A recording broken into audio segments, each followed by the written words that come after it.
Hey everybody, Ben here from Snipit Studios and back with another video talking about gesso. Not what it is this time, but really the different types. White, black, and clear. Stick around.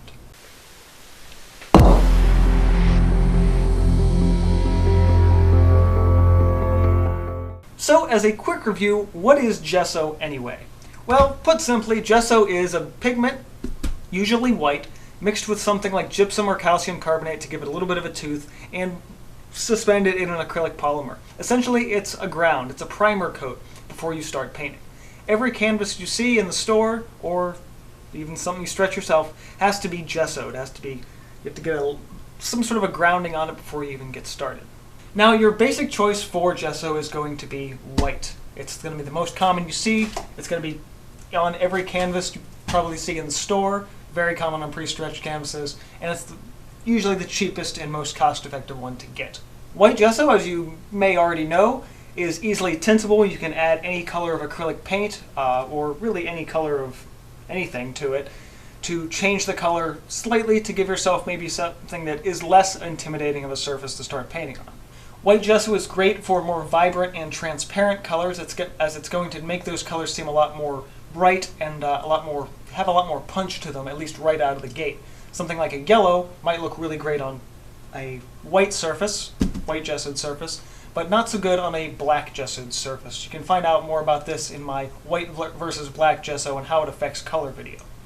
Now, the downside to white gesso is because it's such a bright, light color, is that it's going to show through a little easier. So if you have a few mistakes in your painting, real light layers and thinned out areas of color, you can sometimes see that layers of white gesso still showing through underneath. So it can be a little bit harder to cover it up, or you can see your mistakes a little easier, I should say.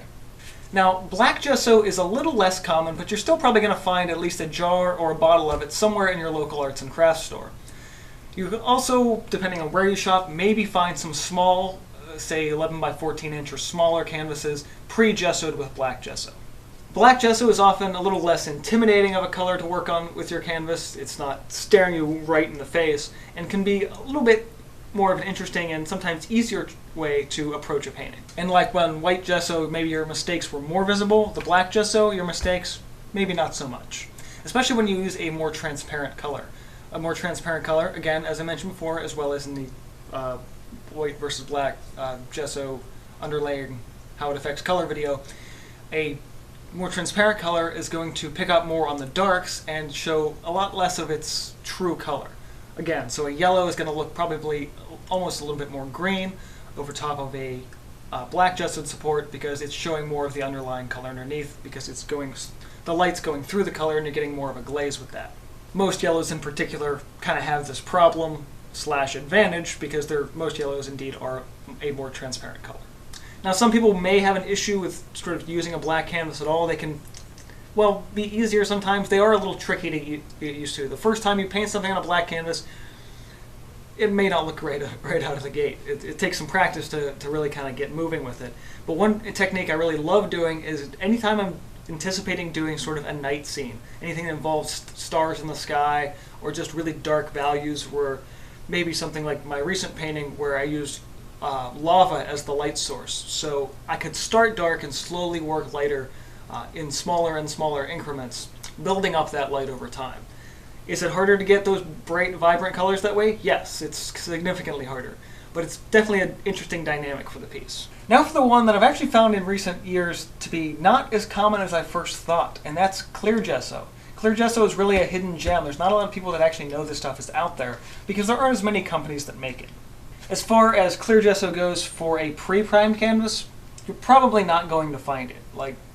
Even in big art store catalogs, I highly doubt you're going to find a pre-stretched canvas with clear gesso on it. What you will find though is this stuff in a bottle or a bigger bottle or maybe a bigger jar, depending on who's making it, and chances are you're going to be stretching the canvas yourself. But I think people that make clear gesso kind of know that in the first place. What I love about clear gesso is it's able to maintain the look of the raw canvas itself. This is a big 3 by 3 foot canvas I've had sitting in the corner for a long time, saving it for some big project that I don't even know what it is yet.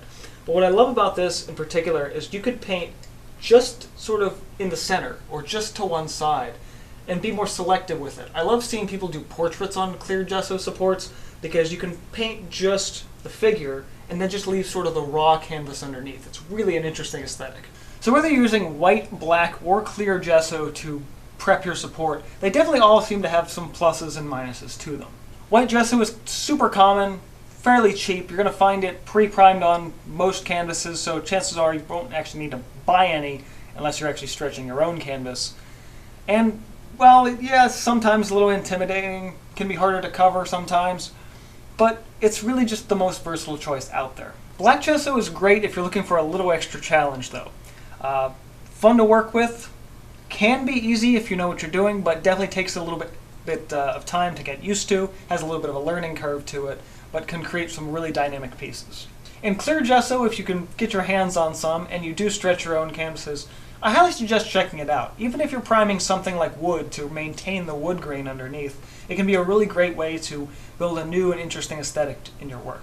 But most importantly, remember that a canvas, whether you're stretching it yourself or using a pre-stretched one, you don't necessarily have to use one color across the entire thing. You can build up maybe a tinted section of white gesso in one corner and a black gesso maybe where your baseline going to be.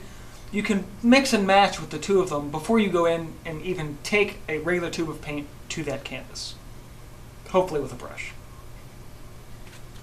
So what about you guys? Have you had any experience with colors of gesso other than white? If you have, let me know in comments below what kind of interesting stuff that you guys do with the black, the clear, or a tinted white gesso. And if not, let me know how this video has sort of changed your view on exactly what kind of art stuff is out there and how you might use it in your own work. As always, be sure to subscribe, consider supporting me on Patreon, and this has been Cinderblock Studios, and I'll see you guys next time. It's really dark in this corner. I gotta get another light in here. At least get my spotlight over here or something. It's just really dark over here today.